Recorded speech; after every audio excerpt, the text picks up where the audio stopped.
시청자 여러분 안녕하십니까. 지난 추석 특집으로 KBS에서 방영했던 가왕 나훈아 특집쇼, 그 중에서 테스 형의 그 가사가 많은 국민들에게 회자가 되고 있습니다. 그 이후에 많은 가수들이 테스 형을 따라 부르고 있습니다. 여성도 있고 남성도 있고 또 언론에 유명한 가수도 있고 아니면 지역에서 활동하는 숨어있는 가수들도 참 많습니다. 그 가사가 이 세상과 절묘하게 맞아 떨어졌기 때문에 많은 국민들이 공감을 하고 그 가사에 정말 희열을 느끼고 있는 것 같습니다. 정치인들도 그 테스 형이란 노래가 자기 정당에 우호적이냐 우호적이지 않느냐를 가지고 아주 약사빠른 계산을 하기도 하였습니다. 참 별로 바람직하지 못한 얘기입니다. 그런데 저는 결론적으로 이 노래하시는 분들에 대해서 한마디 드리고 싶습니다.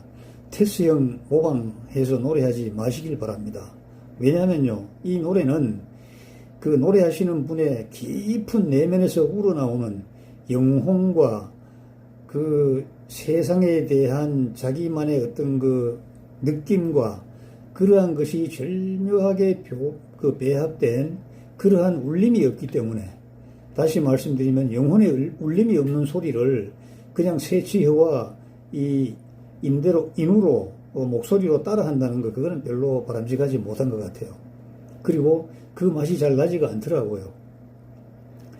제가 오늘 이 방송을 드리는 그 이유는 이 신의 존재에 대해서 굉장히 많은 반응을 얻었던 영화 한 편을 소개하고자 합니다. 꽤 오래된 영화가 아니고 2019년도 초에 개봉되었던 영화입니다. 여러분, 장재현 감독의 사바하라는 영화를 아십니까? 사바하는 산스크리트어로 소원을 성취하는 거, 그 전체를 사바하라고 얘기합니다.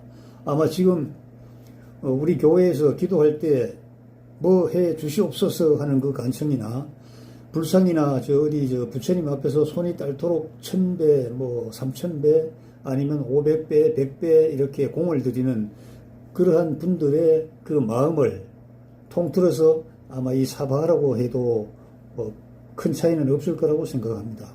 물론 이 종교가 이정재가 주연했는데, 이정재가 목사로 분장을 해서 사이비 이단들과 현실 세계에서 이렇게 싸우는 그러한 것을 이렇게 그렸기 때문에 굉장히 의미가 있는 겁니다. 만약 이 영화가 최근에 작년 연말부터 있었죠.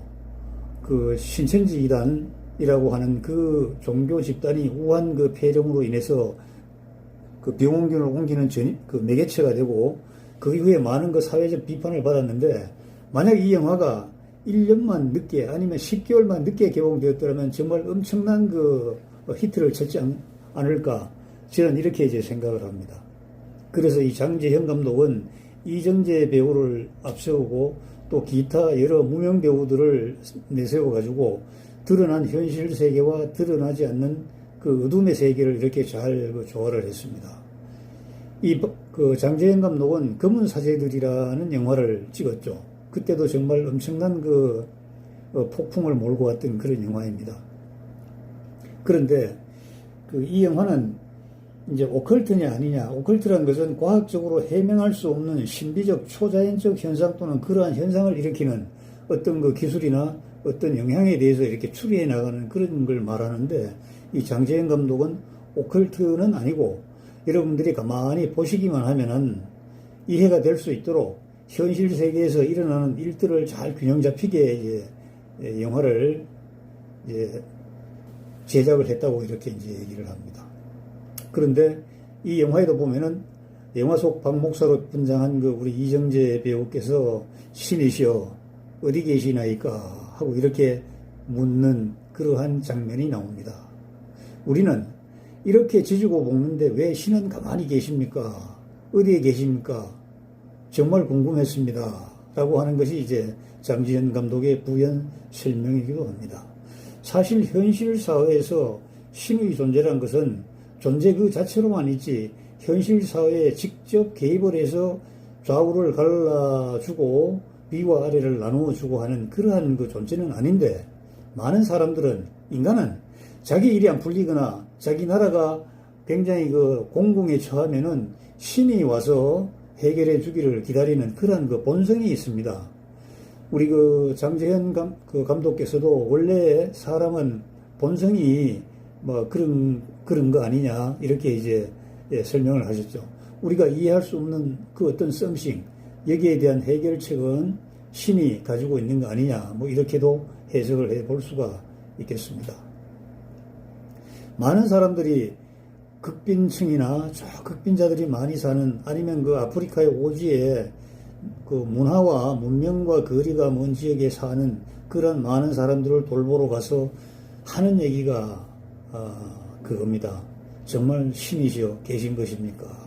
심지어 데레사 수녀도 일기에 그런 글을 썼다고 하지 않습니까?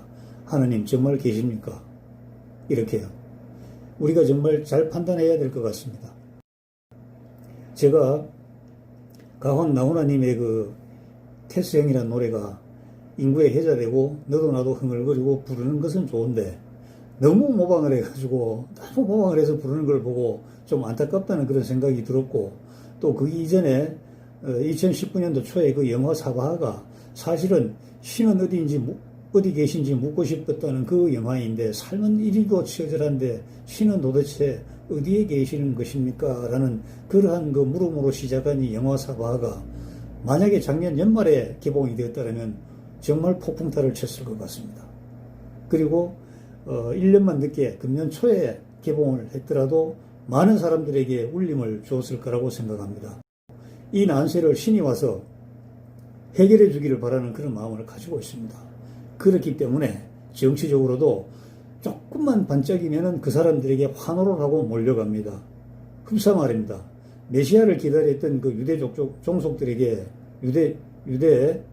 유대인들에게 그 예수님이 나타났는데 그 예수님을 예수님으로 보는 게 아니고 자기들의 현실적인 문제를 해결해 줄 그야말로 메시아, 정치적으로 탄압받는 탄압 민족에서 해방시켜주는 메시아, 또 굶주림에서 고통받는 그러한 굶주린 백성들을 해방시켜주는 그러한 메시아, 또 정치적으로 또 여러 가지 그 외국에 주변국에 강대국이 있었는데 그들의 침략으로부터 안전하게 안전판을 마련해 주는 메시아, 이런 것만 기다렸던 것이죠.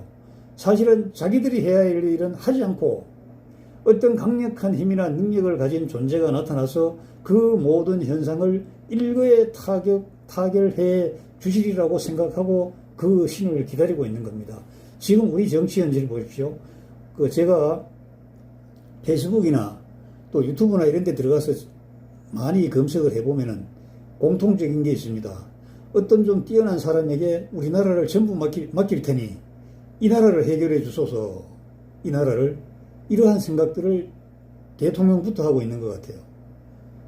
대통령부터 중국이 그런 나라라고 생각하시는 것 같고 또 많은 국민들은 미국이 지금까지 해왔듯이 75년 동안 우리의 번영은 미국의 보호가 있었기 때문에 가능했고 그리고 또 정치적으로 또 시민적으로 보면 세계에서 가장 선진화된 나라가 미국이기 때문에 미국에 의지하는 것이 지극히 당연하다.